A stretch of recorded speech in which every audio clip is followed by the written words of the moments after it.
So tell us about the new direction there. I don't know if it's a new direction or maybe just a progression of the direction that you're going with the latest record. Yeah. So obviously started in Christian music in 2019. 2021. Sorry, y'all. My numbers are all over the place. 2021 with My Jesus. Yeah. And before then, I had written 150 songs. And I was in like a development deal with my label. So from 17 to 19, I was being like developed and writing songs and kind of figuring out who I wanted to be as an artist. Do I want to do like Christian pop, Christian like country, like what direction do I want to go in?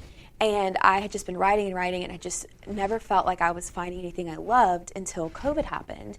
And I went back home to Kentucky where my granddad owns a farm.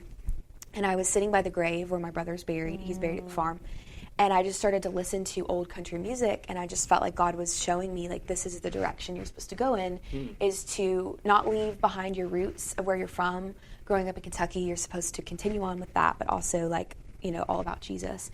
So I started to write songs in that direction, and a little bit of, like, a Zach Williams inspiration, a little bit of, like, a Crowder inspiration. And then that's really when My Jesus came about, and all the songs off that album. So then I started to realize once I released those songs that people were messaging me saying, hey, we're not Christians, but we love the sound of your music because it's country.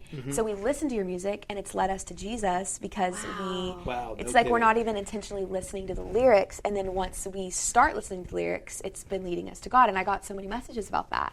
And it was just really cool to see the doors that were opening. And then about 2 years ago, as we were preparing for this new album, I was in scripture a ton. I was reading the word, and I felt like God was just kind of showing me this idea of rebel, of him being a rebel, how Jesus would go against the crowd. He would hang out with the least of these, the prostitutes, the sinners, the tax collectors, how he, like the Pharisees and the Sadducees, like they had all these, you know, they knew every bit of the Torah and they knew scripture like the back of their hand, but yet they were missing all of what Jesus was doing in his heart behind it all.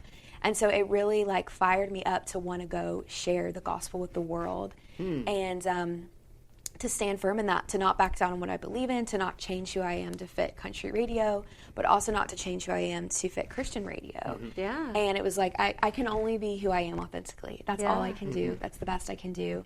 And so Rebel kind of became this whole album, and all the songs, you know, there's some very country songs on there, and then there's also some very worship songs on there, and it's all authentically me, and I feel like I view it as just kind of giving me a bigger audience to share the gospel with people. Yeah. Does that ever get, like, what's that like at a country show where the lyrics are so spiritual, maybe what you say in between the songs, is it ever a little nerve-wracking, or was it at first? It was. I'm going to be honest with you. Like, I had a show opening for Morgan Wallen and Coetzel.